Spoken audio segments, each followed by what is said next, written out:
Well, if you know the 1998 season, you know our next guest, Jeff Hall, joins us. Not only a kicker, not only a clutch kicker, but also a captain, which doesn't happen a lot with kickers. Welcome to the program, Jeff. How are you?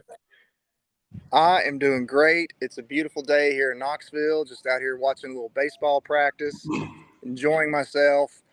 Got one of my old teammates on the line, and got you here. I haven't seen you, Hooker, in forever. So, man, it is good to see you. It's good to talk to you.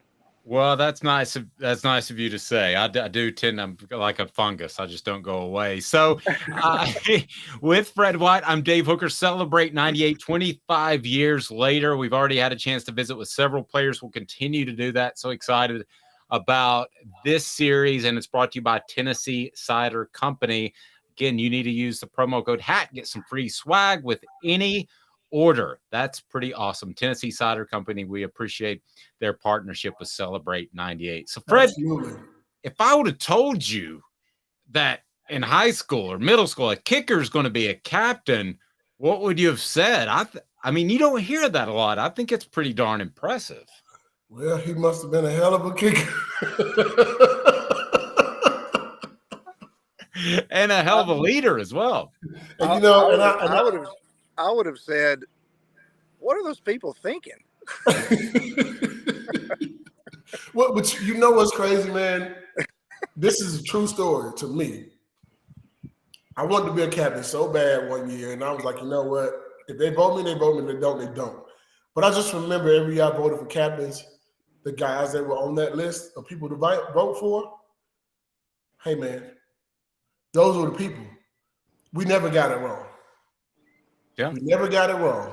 So when it came to Jeff, I remember seeing Jeff's name, and yeah, absolutely. Because he stood for a lot of different things. He was a clutch kicker. I mean, when I say clutch, I call him Mr. Clutch. Absolutely. That's my brother. And the other part of it is just he was an example of a person that you wanted to be like. Great teammate, worked his butt off, even though they were out in there playing frisbee and stuff, when we were outside practicing. I'm joking. I did not know. That was not me. I'm joking. That was like a cold. I think that was a Colquitt or a Will Hoyt. He did everything that was asked of him as a player and as a person, just all around good person, somebody you wanted your people to look up to because he did the thing, all the little things right. And that's when you're looking for a captain, you want someone who's doing those things. And he also leads, and he did. Jeff would come out and run with us, 110s and stuff, and he was a kicker, bro. I mean, like, that tells you a lot. And Jeff wasn't slow. He was kind of fast. Well, here's the thing. When I first got to UT, the offensive linemen, Fred, you've heard me say this before. The offensive linemen were crazy. I mean, they were crazy. And I said, all right, I want them to like me. So I realized that kickers kind of have this stigma. And so for me, it was really about, just being a part of the team and not being separated just because of my position. So I wanted to run with the guys. I wanted to stretch with the linemen. I wanted to go in and keep kicking while everybody else was outside practicing. I mean, that's just what I wanted to do because I took a lot of pride in being a Tennessee football player, and I loved my teammates. They were my teammates. There was my coaching staff. It was my stadium. It's my home state. It's my home state university. It was my number. It was mine, and I owned it. And I just had a very, very, very strong sense of accountability. And when I committed to Tennessee December of my junior year, I never knew that I'd be playing with some of the greatest football players to ever, walk on the field. And it happened. And then to culminate in what we saw in 1998 and the culture and the chemistry that we had, the love that we had for each other. And it was just very, very, very unique. I mean, I was telling someone the other day, I mean, half the season we were the underdog. Yeah. Yeah. We were the underdog against Syracuse. We were the underdog against Florida. We were the underdog, I think, maybe against Georgia. We were the underdog maybe against Arkansas. Yes. Underdog against Florida State. Against Mississippi State. I think Mississippi State. I mean, we were the underdog for a lot of games, but yet we still just beat everybody. Yep. Yeah, Jeff, I'm curious. I want to throw this at you, Fred, because for those that don't know, at football practice, a lot of times the specialists, the kickers, the punters will work themselves. Mm-hmm. But Jeff didn't do that. And the fact that he worked with you guys, what kind of a statement did that make, do you think, to you and your teammates? Well, because he was the only pretty much the only kicker I had in college. The Walls came in after him in '99, but outside of that, that was a standard for a kicker. Or was I it? saw Jeff do. Okay, it wasn't after. I'll just say that. But that was a standard for a kicker. What I saw Jeff do, and that was, he was our guy. He was Jeff laughed and joked with us in the locker room and played around and everything. We were all. So we didn't look at him like he's the punter or the kicker. We looked at him like that's Jeff Hall.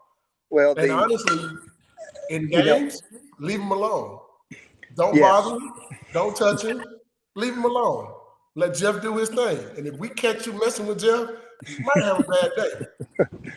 That's like I said, I wanted all these guys to be my friends and like me. And I do give some credit to a lot of the work that I did in high school, because I learned very early on that as a kicker, if you're not out there working and doing your craft and as hard as you can and in the weight room and running, when you hit those rough patches where you miss a kick or two, and it's going to happen, when that happens, you want your teammates to be able to stand by your side and have confidence for you and take up for you.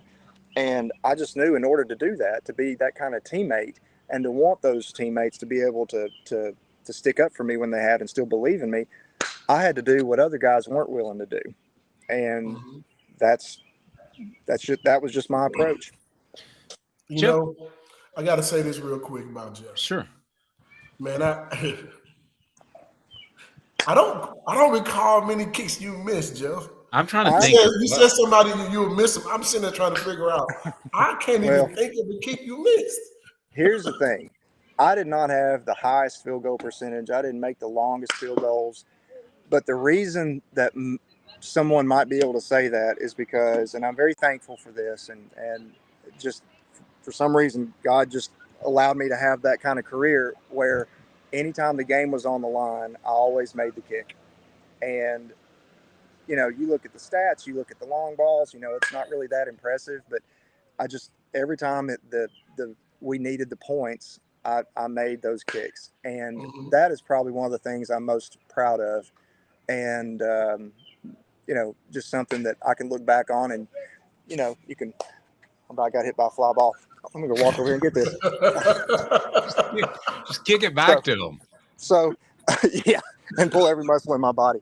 But it was, for me, that was what I took a lot of pride in, is the mental preparation for the game. And and believe me, I missed my share of them.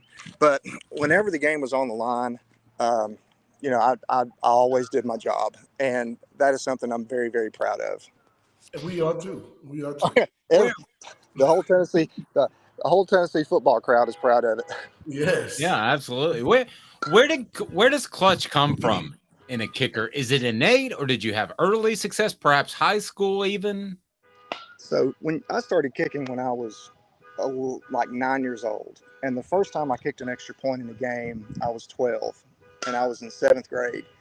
Wow. And there's a feeling. And there's someone breaking into cars, Jeff? Oh, no. I kicked a door while I was over there. But there's a feeling. It's like a calm rage. I mean, it's really not that much fun. I mean, if I'm being completely honest, and you're walking out there and everybody's staring at you and you're getting ready to, kick a ball, it's the emotional and mental stress is in and of itself is not terribly enjoyable. But I will say this, is that I got used to it and I owned it, and it was a part of me and it was a part of who I was. And even though I kicked, I loved the game of football. I loved it. I mean, still to this day. I mean, I left baseball because my son loves baseball, but football is just a part of me. And that was just something that I knew was just going to be who I was. And that was, to just go kick footballs. But the other part about it, and Fred, you heard me talk about this, is, Adam Wainwright, who pitched for the Cardinals for, I don't know, umpteen years, MLB Network mic'd him up before a game against the Yankees last year, and he talked about for 10 minutes during that 10-minute span, about 2 or 3 times he mentioned falling in love with the process. And he's sitting there throwing to Yadier Molina just over and over again. And he's just talking about, man, fall in love with the process, fall in love with the process.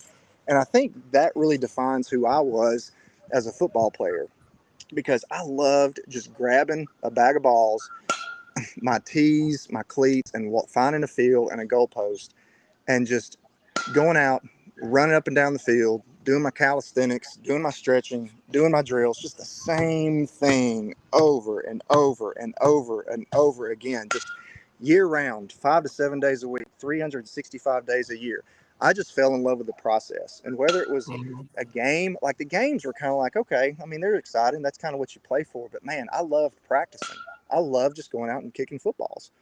And I think that was a part of just the repetition, the love for the game, the part of it that, you know, that's where something becomes a true part of you. When you love the grind of something, whatever it is, whether it's work, whether it's sports, whatever it is, when you love that grind and that feeling that you just go out and you do something because it's a part of you and it's who you are, that's when you start to see some success. Well, yeah, I'm going to tell you right now, I fell in love with the process too, because the process is what kept me in school. If I didn't have the process, I wouldn't have been there long. That's why after spring practice was over, they tried to find everything they could to make me do. Because if I had any free time, the process was still the process. I either had to I had to be tough on somebody. Oh yeah. And that's what makes you, you know, kind of the player that you are, Fred, and the players that we played with. I mean, it was hard. I mean, football's a hard game. It's a beautiful game, but man, it's hard. And I couldn't imagine getting beat up every day like, you know, the guys that play real positions do. But every facet of the game is just, it's a fascinating one. It's a beautiful game, and it's, you know, I think it's the greatest team sport on the face of the earth. That's my humble opinion. Absolutely. Look at us 25 years later, and the relationships we have and the bonds we have. Absolutely. I agree with you, Best. And Jeff, you said the real football players. Let me tell you something. I'm happy I didn't have to kick any balls, because there weren't many fans. Many fans wouldn't like me right now. And if I had to kick my leg up that high, I promise you, pull and tore everything. Come on, Fred. You're an athlete. You could have done that very, very easily. You know that. Hey man, listen. I kicked the ball one time trying to do a kickoff, and I kicked it with my toe. Hey man, I thought I broke my toe. I didn't kick the ball. See, that's how strong you are. You hit it so hard that you felt like you broke your toe. The ball deflated. Jeff, it only went like 20 yards, man. That ain't good. Jeff, we're probably not having this conversation 25 years later, if not for that one kick against Syracuse that got the season off and rolling. I know everybody wants to talk about the Arkansas game, the Florida game, the national championship game, but as Fred's pointed out, that was a darn good Syracuse team you guys beat on the road. Yes. And you were Mr. Clutch on that day as well, hitting a field goal as time expired to beat Cuse 34-33. What do you remember about that kick, and how much did it help your confidence moving forward? Well, being a senior, I had been in that position a couple of times before, and had been on the positive side of the field, so to speak. And so, and everything that I did in preparation for game week was always just putting myself mentally, as I would fall asleep at night, I would put myself in different types of game type situations. Kickoff to start the game, kickoff to start the half, you know, pick six, got to go kick an extra point, you know, field goal to go ahead 3-0 in the first quarter, game winning field goal, a few seconds left. And I got to be where I was really good with the mental preparation of that. And so, you know, it was a short field goal, and, you know, there were no elements. And, you know, for a kicker, you just got to be able to focus for about 20 to 30 seconds at a time. And if you can just get through every part of that 20 to 30 seconds, you know, you'll be just fine. And that was the case with Syracuse, you know. And gosh, man, they were good. I mean, does the Big East even exist anymore? Well, ask me tomorrow. Not really. Okay. But my point is, if you were going to go back and find the best football player to ever play in the Big East, who would it be? Donovan McNabb. Donovan McNabb. And they had Rob Conrad, who I think was their fullback, who I think Mm-hmm. went to the Dolphins, and they had Kevin Johnson, who was the return guy. I mean, they were stacked. Spotwood played for Chicago. Yes, They were good. yes, Some of the yes. offensive linemen played in the NFL. They were good team. Oh yeah. There's Keith no Bullock foul. played linebacker for the Titans. Donovan Darius played safety for the Jacksonville Jaguars, and both of their corners played in the NFL. Oh, they were loaded, and they were Yeah, they playing was that. on their field, Mm-hmm. and I mean What's the one thing you remember, Jeff, about the Carrier Dome? I'm hoping you say the same thing. they have no air conditioning. Yeah, makes no sense. Makes no sense at all. It's The number one air conditioning company in the world, and they have their name on the stadium. It's one of the great ironies in life is how does the Carrier Dome not have an air conditioning? That just didn't make sense. Yes. So Jeff, I could kind of read your confidence just you looking back at that kick. That same kick, I think it's 27 yards. I'm watching it. I want to get Fred's take on the sideline, but out of 100 times, how many times do you make that kick in that same situation? In that same situation, well, I mean, out of 100 times, you hope you make 90% of them. But I mean, I missed a 27-yard field goal against UCLA my junior year in the first or second quarter, I think. So, I mean, those kicks should be gimmies, but you know, it's like, why do you play the game? Well, you play the game because you never know who's going to win. Well, you know, those kicks are not always gimmies. I mean, and if I ever missed a kick, it wasn't because of the hold or the snap. If I missed a kick, it was because of me. And because in 4 years, I had the best long snappers and holders you could imagine. And I mean, I just want everybody to know that's if you saw me miss a kick, it was not on any of those four guys that did any of those jobs for those 4 years. It was all on me. And so again, I could never say, well, the hold was bad or the snap was bad or something like that. I mean, it was me. So I can own that one. With that, yeah, but there had to be times where the holder snap was bad. But but you're owning it, which is cool. Fred, you're standing on the sidelines. I'm watching back in Knoxville. I had no doubt that Jeff was going to hit that kick. Well, let me kind of set the stage for you. We had just got out of the football field. I had played all these downs. I'm the only football player, only defensive player that did not come off the football field during this game to get an IV during the game, right? Up until this point. And all these guys are dropping like flies. I don't told you the story how I called the timeout because the wrong guys were on the field, that type of stuff, right? Mm-hmm. Well, we get the ball and we're driving, and I'm on the sideline cramping. They're trying their best to stretch me out and all those type of things.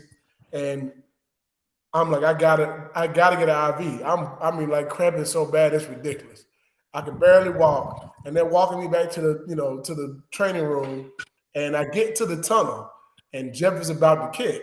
I mean, I am seizing up all over my body. I'm seizing. Were you in the tunnel? Were you in the tunnel when that happened? Hey, what's that? Were you in the tunnel when that happened? I was standing right at the tunnel. I told them, I said, I'm not leaving the field until he kicks his ball. When he kicks it, then I'll go in and get an IV. And they're trying to brush me in. I'm like, I'm not. I just stopped. I stopped and turned around and looked, and I watched the kick go up. And when it went through, then I went and got my IV. I wasn't going in. I was not going in before that kick. Wow. Jeff, how quickly did you recognize that you were going to be a part of a team that points were at a premium? It was a good defensive team that ran the football. It wasn't like Peyton Manning's throwing it all over the field. In the offseason, you had to think to yourself, there's going to be some clutch kicks I'll have to make where the game is in the balance. You know, Dave, I don't think I ever really had that exact process, but I think for me, I just always expected that a game could come down to a last-second kick. Mm-hmm. And the one thing about great football teams is great football teams always win the close games. If you think about it, they always win the close games. Mm-hmm. Now, it may not be a field goal. I mean, it could be a number of different things that could happen. But somehow, some way, great teams always find the way to win. And my freshman year, we had a lot of close games. Georgia was a close game. Kentucky was a close game. Vanderbilt.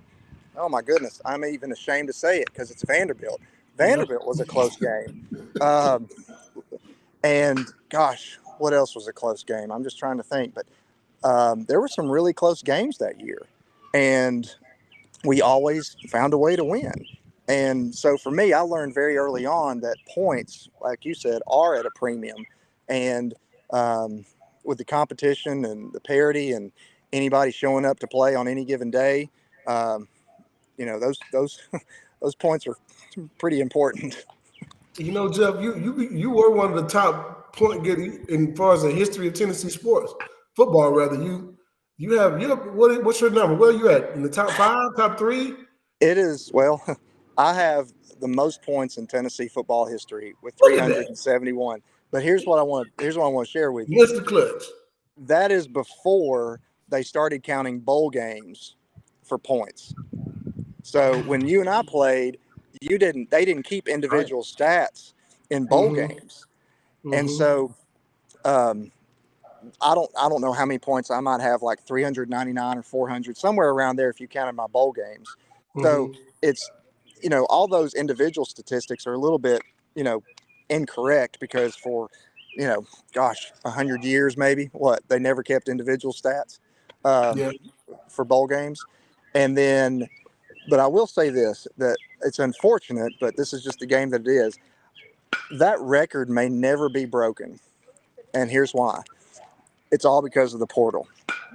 Because if you're a top tier program, why would you burn a scholarship on a kid coming out of high school that's never proven that he can play at a high level, or much less kick off the ground at a high level, when you can go to an Indiana like UT did this past year, or a USC, and just pick a kid out of the portal that wants to transfer but's got some experience under his belt? And usually that kid's already played 1 or 2 years somewhere else. And the only way that you're going to break that record is if you kick footballs for 4 consecutive years. Yep. So there's a very, very good chance that that record will stay for a long, long time at the University of Tennessee. Not because of me, but just because of the nature of the game and how much it's changed. Wow, that's a great point. You're like the Emmitt Smith of Tennessee kickers. I mean, nobody's ever going to break Emmitt's record either. Well, that means I'm going to be in the record books too, because that's my teammate. But it is fascinating to think about it. I mean, there's Tennessee's starting kicker this year is more than likely going to be the transfer from Indiana. Yep. And he played 1 or 2 years up there. And if you're a kicker and you've been successful at like even though you're in a Power 5 conference, let's say it's a lower level playing team in a Power 5 conference, why would you not want to go to like a major football program with tons of history and championships and prominence and all that? I mean, there's no way you wouldn't do that. Yeah. Yeah. Advancing to the Florida game here for a second, that was kind of a big deal. And in overtime, you knocked down a 41-yard field goal. The offense didn't do much to help you. I think by the math, they picked up 1 yard maybe on a 3 and out. What do you remember about that kick? Well, I remember I'm very grateful that T is a mobile quarterback, because that field goal would have been 55 yards if he couldn't have scrambled, and instead it was 41. I was thinking the same thing, Jeff. Thing. Well, let me tell you, 55 yards are not gimmies. Yeah, they are not.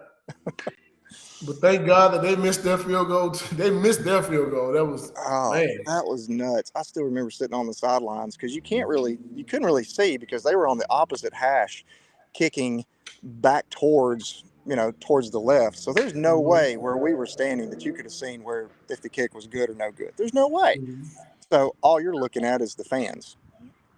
And what is their reaction? And then all of a sudden you see the folks behind the goalpost. Everybody's no good.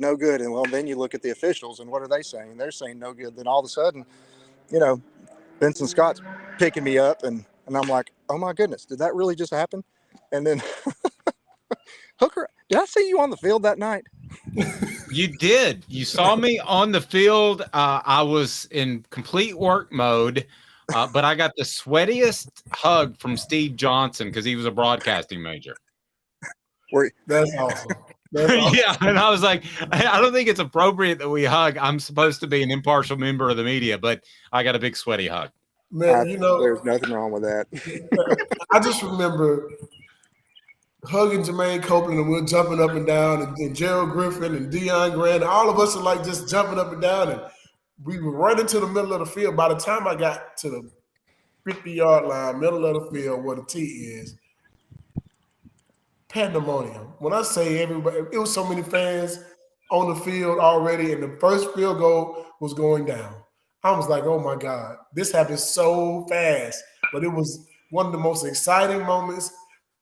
If you've never had a field rush because you won a championship, you're missing out on an adrenaline rush.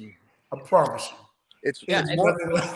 It's one of those moments that you wish you could just go back to and tell yourself, just take it all in. Just take a deep breath, close your eyes, and slow down, and just think about the moment and just live in the moment. And that's what's, that's one of those unique moments that, everybody has in life. And, that was certainly one of those for Fred and me and our teammates and fans. I mean, then the fans being on the field too. I mean, everybody got into it, as they should have. That's one thing that I will never in my life forget, is that feeling. And then the other part of that feeling is leaving the stadium hours later and going to the strip and watching the goalposts go down the strip. Well, that was amazing. And it took 24 years for the field to be charged again. No offense to those Georgia guys, which Fred may be one.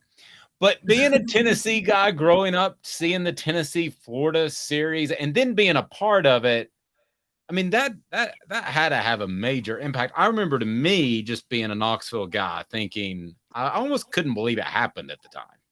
Mm-hmm. Oh, it was surreal. You're just like, wait, did that just really happen? Because we hadn't beat them since. I don't think we had beat them since I was sitting in the stands as a recruit in 1992. Mm-hmm.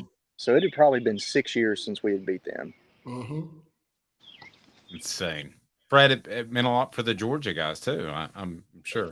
Absolutely, because it was Florida, man. I mean, I was going to say those Georgia folks don't like those Florida folks. Years, and you don't lose to nobody else but Florida.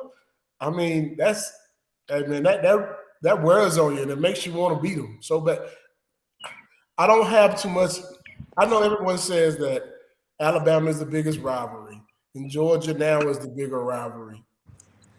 For me, it'll always be Florida. Always. I never lost to Alabama. I never lost to Georgia. That's crazy. Because you talked to a lot of people. 3 times. I mean, we never lost to Alabama, Fred. I mean, how many Tennessee football players can say that? Not many. It ain't. Hold on, Jeff. Not just Tennessee football players. It is not many football teams, period, that played against Alabama can say that they beat them every time. Mm-hmm. I don't care what years you put together. So for us to say that it's very impressive. Yep, agreed. Jeff, I know that the things went really well in '98, both for you and the team. Was there ever a point, because I've covered guys that, kickers in particular, want to see sports psychologists and that sort of thing. Mm-hmm. Was there ever a point during your career where your confidence waned at all earlier on, pre-'98 even? I went to see a sports psychologist named Craig Risberg the spring of my true freshman year because Coach Fulmer told me to. And he had worked with a couple of guys before I got to UT, and it was a good decision. And I met with Dr. Risberg for a long, long time, and he kind of became a part of my process, part of my ritual, if you will. And so that was a big part of my play while I was there. And as far as like getting down on myself or getting in a slump, it was 1996. I struggled mightily that year because I had a back injury. And the best way I could explain it is, if you ever try to do something that you've done for many, many years, and then all of a sudden you're hurt, and then you can't do it the same way, and it feels like you're contorted, and, whether it's swinging a golf club or a tennis racket or shooting a basketball or, anything like that, if it just doesn't feel right. And it did not feel right the entire year, and it hurt. I mean, I was in a lot of pain, and it was just really, really difficult. But, what came out of that was I became a lot better after I had surgery because all of the rehab that I did strengthened me in all the areas that I was kind of weak, and that made me better. But then I fought through it, and that was hard. I mean, backs, injuries stink. Back injuries are miserable. It's just because it affects every part of your body and just every part of your life. And so I would definitely say 96 was when I experienced some of that. I'm just wondering, gosh, am I ever going to be fully healthy again? Yeah. That's just hard. And you just wonder, am I ever going to be able to kick like I know how to kick? Yep. I mean, to come back and do what you did is pretty impressive, Fred. Needless to say, to go out and win a championship the way you did and kick the clutch kicks, Fred. I mean, that's a pretty darn good comeback right there. It's a great comeback. Well, great comeback. It was a lot of work, a lot of rehab, and that was a part of it. Again, it was when I started rehabbing, it was in my mind, it was this is my team, these are my coaches, this is my university, this is my football team, this is Tennessee football is mine, and I'm not going to let anybody take that away from me. Mm-hmm. How much do you think being another player working out with the team helped you through that 96 time? I think just working through an injury, I think was important for other guys to see that I was going to do whatever I could to get back healthy again. So, I couldn't go out and lift and run like I used to, but that was okay because I was still doing what I needed to do to play. And that spring that I was hurt, there was a lot of guys that were hurt. I mean, Fred, that was the spring where Leonard was out. Yeah.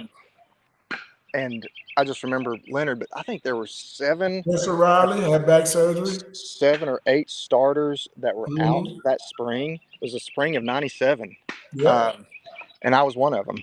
So again, being over there, doing your rehab, working through it. I mean, it's just part of the process, I guess. Jeff, I gotta ask the question, man. Is there any game that you wish you could have a do-over in, or any game that you look at and say, "Man, this was one"? I love it when somebody goes, yeah, like right away, he's ready to answer. Oh yeah, there's the Florida game in '95. Oh, yeah. And the reason is we were beating them pretty steadily, handily by 2 or 3 touchdowns going into halftime. And then when we came out the second half, we just couldn't do anything right. I think Peyton threw a pick. I think Jay fumbled the ball. We were blowing coverages left and right. I mean, it was bad. But I take the blame for that game because I missed a 22-yard field goal in the third quarter in the swamp. And I think that sucked a lot of our momentum out of the game. And so, it's football. People make mistakes all the time. I think my mistake, I think that had a huge effect on the outcome of that game. And again, it was a third quarter kick, but it was, we could have had a lot of momentum. So that is the one that I wish I could have back. Hey, Jeff, as your teammate and your buddy and your friend and your brother, let me tell you right now, we don't blame you. Not in one bit. It was those 3 turnovers back to back to back, man. It was like, how did this just happen? We do an interception, we come right back and have a fumble, and then we have another fumble, and then actually it was 4 turnovers, then we had another fumble back to back. We actually came apart, and then the rain came down, and so did Danny Werfel when he started dropping dimes on Ike Hilliard and Rydell Anthony and Chris Doring, and I was like, this is just terrible. I mean, it was just an absolute disaster. It was. And you know what? We ended up in the coaches poll number 2 that year after we beat Ohio State in the Citrus Bowl. And save that one half of football that we played, we probably would have won the national championship. Absolutely. Absolutely. And we beat Ohio State with Orlando Pace and Bobby Hoying and Eddie George. Yep. And I think Sean Springs, man, that game in the Citrus Bowl in Orlando in '95. There was so much NFL talent on that field at one time. I mean, it was stupid how many guys on that field ended up playing in the NFL. They had the Heisman winner, the Outland Trophy winner. They had the Thorpe Award winner and the Bolitnikov Award winner in Terry Glenn. all on one football team. Man, it was crazy how good all those guys were. Crazy. They swept every major award, every last one of them. Oh yeah. I respect the heck out of you. I bet if you went through that roster of those starters, I bet 90% of them saw an NFL field. Yeah. I bet 90%. Mark Vrabel was the head coach of the Tennessee Titans. Jeez, it's crazy. He played outside linebacker. It's nuts, man. Jeff, I respect the heck out of you saying that about that Florida game in '95, but unless you had a 25-point field goal in your bag, I don't think that would have changed a lot. Yeah, man, we're going to take that one away from you. We're going to take that away from you, man. Listen, go back and see that doctor that you talked to, and you let him know that we released you from that, because you don't have that. That's not on you, buddy. I'm telling you. Now, I'm going to say his name. Everybody get mad at me sometimes when I say the name, but I'm going to say it right here on here, and I hope he sees it. Jay Graham, you my father. I love you, though. Yeah, we're calling people out. I love you, Jay Graham. I love you, man. But hey, man, hold on to that peel, brother. That tater, you got to keep it. Jeff, throughout the course of the season, was there one moment that you most hold dear to you? I mean, you talk about soaking in the moment in Florida. That if you could go back and live it over and spend those 5 minutes in that moment, is there one? Would it be the Florida game? What would it be? The problem with that question, Hooker, is that there were so many of those instances. The Tennessee game, the Syracuse game, the Florida game, the Arkansas game, which, in my opinion, Billy Ratliff has the greatest play in Tennessee football history.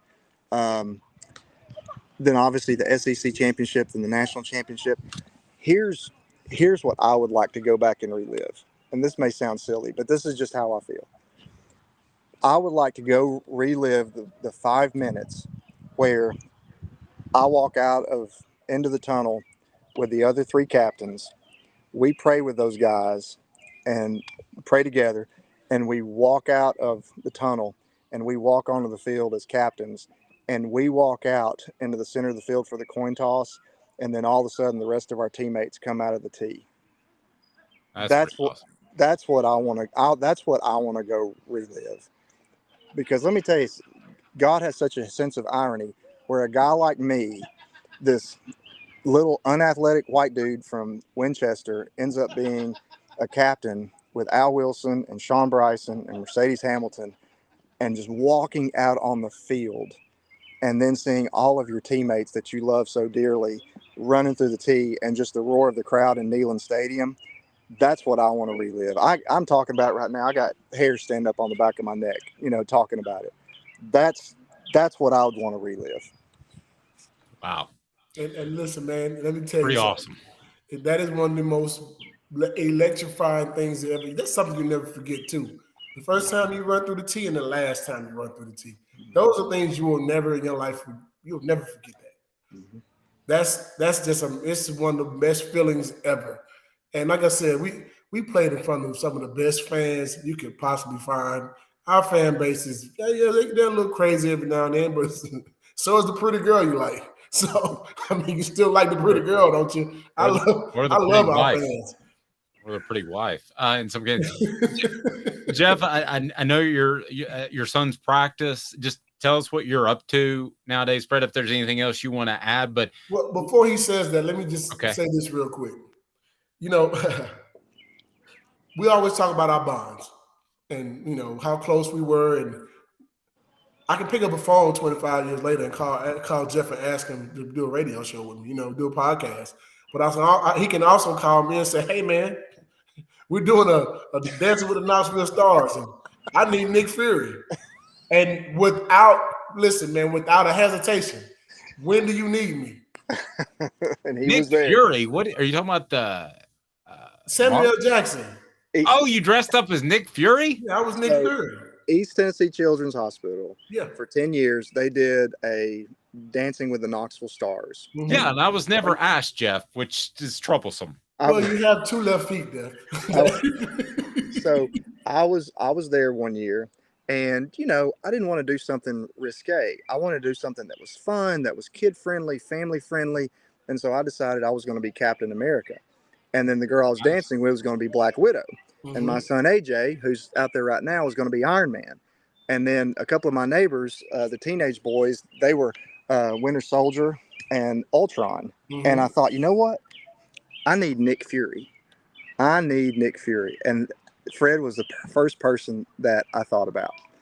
And so we had this whole elaborate scheme of battles and all this stuff. And, and so that's where the Nick Fury comment comes from. Yeah. So, yeah. I remember walking out and, that was amazing. That was a fun time. It was amazing. Did you guys win? You should have. I know you should have won. No, I dropped from the ceiling, which was cool. I got some brownie points because my son was in the event, and he was 5 at the time, dressed up as Iron Man. Yeah. So that was fun. And he beat me up. Didn't he beat me up in the show? I think he might have. Yeah, he put me down on the ground. Sure did. Yes, he did. So when you need family entertainment, call Fred White. And not only that, man. I coached high school football in Tennessee for a couple of years, but I was never thinking about coaching, ever. I get a phone call from my teammates. I get a phone call from Jeff. I get a phone call from Jarvis Rito. Yep. And then after I talked to those two guys, then Coach Bradley called. I think you guys planned it. I don't know if you planned it that way or not, but that was a sequence. And I never forget when I first came out to talk to the team, or kind of, be a part of it. We had 2 special seasons. Yeah. Special. CAK was our team, and a couple of those guys that played on that team played at UT. Josh Smith and also Brett Kendrick. Yep. Brett Kendrick. Yep. So those were the guys we coached those guys. And you talk about enjoying the games and going to games together with my teammates. We were riding the bus, we're talking, and we literally told a lot of stories to those young guys, and they took a lot of that stuff to heart. You know what I mean? And I remember, I got to talk about this real quick, Jeff. I remember when I signed my contract to coach, 2 things on the contract that I'd laugh about to this day. You can't curse, and you can't drink alcohol in public, right? Those were the 2 things. And I'm sitting there thinking to myself, I'm not going to make it through half the season. I can't do Dave's show anymore either. I'm not going to make it through half the season. There's no way I'm going to make it. So, it went well all the way through the season. And then comes the last regular season game, and we are playing against Elizabethton High School. Oh, yeah. If you're from Tennessee, you know that school. That's Jason Witten's high school, him and his brother who played at Virginia Tech. And let me tell you something. Something happened in that game, before the game, that I almost lost my job right there in the middle of that field, because their team ran to the middle of the field and they were kind of taunting my team. And I remember what I said to them. I won't say it on air because I broke my contract right in that moment, because I said a couple curse words. And when we got to the locker room, one of the best moments of coaching football for me was that I got a chance to do it with Jeff, I got a chance to do it with Coach Bradley, and I got a chance to do it with Jarvis. Those guys knew exactly they knew exactly who I was. And I respect them for letting me be myself when I was coaching those guys. Yeah. And I'll tell you one thing, we went in the locker room that day, and right before the game, and the guys wanted me to do the speech. And let me tell you something, Dave, I'm going to tell you too, Jeff. I had the utmost respect for everybody that was a part of that program. That was the hardest speech I ever gave in my life because I couldn't say a curse word. The hardest pregame speech ever because I couldn't curse. I'm telling you. A darn it and a dadgummit and a shoot fire. Y'all have a swell time when you're playing out there. Yes. Jeff, I can't thank you enough. Let's grab lunch sometime. Absolutely. Yes, this is great. Thank you all for having me. Fred, love you, brother. Appreciate you having me, man. This is great. Celebrate 98 brought to you by Tennessee Cider Company. He is Fred White. I'm Dave Hooker. That is Captain VFL kicker Jeff Hall. It's a lot of fun. A lot of fun. Celebrate 98 brought to you by Tennessee Cider Company.